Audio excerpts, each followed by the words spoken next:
बहुत बहुत स्वागत है। दोस्तों आज की रेसिपी बहुत ही स्पेशल होने वाली है। दोस्तों सर्दियाँ आ गई हैं और सर्दी में अक्सर सभी घरों में किसी न किसी को सर्दी जुकाम की समस्या रहती ही है।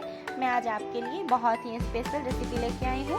आप इसे ज़रूर ट्राई करें। कितनी भी पुरानी सर्दी खांसी हो, इस रेसिपी को खाने के बाद आपकी खांसी छूमंतर हो जाएगी मिनटों में। आप एक बार ज़रूर ट्राई करें। आई होप आज की रेसिपी आपको काफ़ी पसंद आएगी। तो चलिए अपनी रेसिपी को बनाना शुरू करते हैं।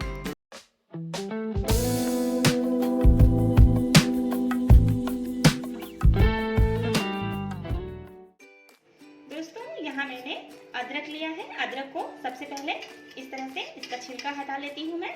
इस तरह से चम्मच की सहायता से ये इजीली हट जाता है। इस तरह से आप हटा लें इसे सबसे पहले।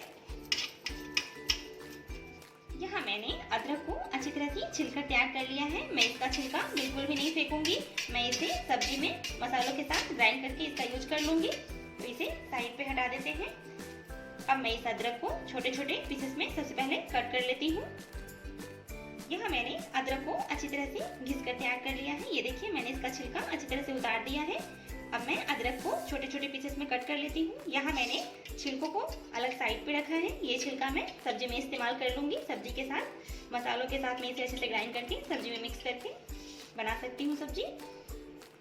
इस तरह इसके पीसेस को मैं कट कर लेती हूँ। यहाँ मैंने अदरक को अच्छी तरह से काट कर तैयार कर लिया है। अब मैं इसे एक ग्राइंडर जार में डाल रही हूँ। हमें इसे अच्छी तरह से ग्राइंड करना है।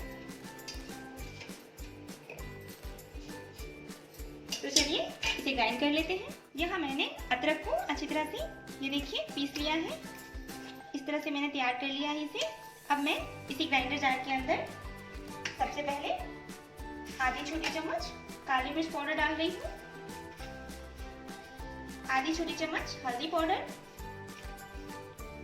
काला नमक आधी छोटी चम्मच। अब मैं ग्राइंडर जार के अंदर गुड़ डाल रही हूँ। यहाँ मैंने गुड़ को क्रश करके लिया है। यहाँ मैंने लगभग 100 ग्राम गुड़ का यूज किया है। अब मैं इसके अंदर आधी छोटी चम्मच लौंग का पाउडर डाल रही हूँ। लौंग को मैंने ग्राइंड करके पाउडर बना लिया था। आधी छोटी चम्मच मैंने इसे भी डाल दिया ग्राइंडर जार के अंदर। तो चलिए सभी को एक बार अच्छी तरह से ग्राइंड कर लेते हैं। यहाँ सभी चीजों को मैंने अच्छी तरह से ग्राइंड कर लिया है। ये देखिए ये एक पेस्ट के फॉर्म में आ गया है। तो चलिए इसे साइड पे रखती हूँ मैं। यहाँ मैंने पैन को गर्म होने रख दिया है। पैन हमारा गर्म है। अब मैं इसके अंदर सबसे पहले 1 चम्मच घी डालूंगी।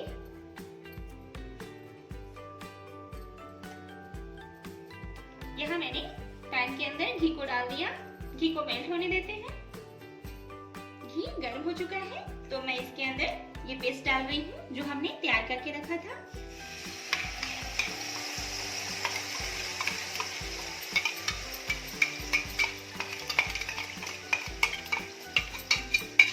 हमें बिल्कुल लो फ्लेम पे इस पेस्ट को अच्छी तरह से भून लेना है घी के साथ। इस तरह से लगातार चलाते हुए हमें भूनना है। गैस का फ्लेम बिल्कुल लो कर दिया है मैंने। यहाँ पर मैंने लो फ्लेम पे इसे अच्छी तरह से कुक कर लिया है। ये देखिए इसकी कंसिस्टेंसी इस तरह की होनी चाहिए। तो चलिए मैं गैस का फ्लेम ऑफ कर दे रही हूँ। यहाँ मैंने एक प्लेट के ऊपर प्लास्टिक शीट को बिछा दिया है। मैंने इसे अच्छी तरह से घी से अच्छे से ग्रीस कर लिया है। अब मैं इसके ऊपर मिक्सचर डाल रही हूँ जो हमने तैयार करके रखा था। यहाँ मैं इस तरह से इसे शेप दे रही हूँ। आप चाहें तो कोई सा भी शेप दे सकती हैं इसे। इस तरह से हमें चम्मच से रखना है इसके ऊपर और इस तरह से हल्के हाथों से हमें इसे इस तरह से स्प्रेड कर देना है। दोस्तों सर्दियाँ आ गई हैं और सर्दियों में सर्दी खांसी नॉर्मल है। ये हर घर में किसी न किसी को लग ही जाती है सर्दियों के मौसम में। मैंने आज आपके लिए सर्दियों की खास रेसिपी शेयर की है जो कि सर्दी खांसी के लिए बहुत ही असरदार है। आप इस रेसिपी को जरूर ट्राई करें। ये काफ़ी पसंद आएगी और घर की चीज़ों से बनकर ये तैयार हो जाने वाली बहुत ही इजी रेसिपी है। दोस्तों अगर हमारी रेसिपी आपको पसंद आती हो तो प्लीज़ मेरे वीडियो को लाइक शेयर एंड सब्सक्राइब जरूर करें और इस तरीके से सर्दी खांसी को सर्दियों में दूर भगाएं। Thanks for watching.